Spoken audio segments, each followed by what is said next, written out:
Zvisinei nekusamira zvakanaka kwezvematongero enyika mubato reZANU-PF, rising poverty, poor healthcare and a struggling education system, seWicknell Chivhayo vari kuramba vachipa vanhu vepamusoro motokari dzemhando yepamusoro. Muchiitiko chazvino, Wicknell apa Bishop Nehemiah Mutendi Range Rover Autobiography SV ye$400,000 naamai Mutendi veZion Christian Church ZCC Toyota Land Cruiser 300 ye$190,000. Muri yeZimbabwe ndinokuchingamidzai zvakare panonzi pano. Ndapota musakanganiwo kusubscribe nekulaikawo vhidhiyo rino.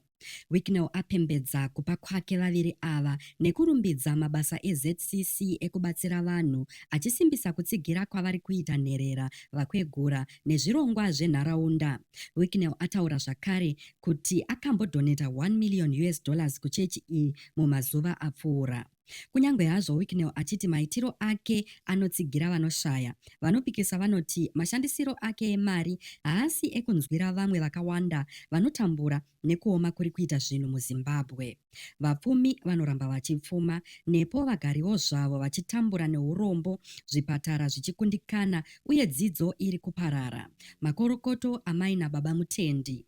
Muri yeZimbabwe, ngatisanganei mucomment section tichikurukura.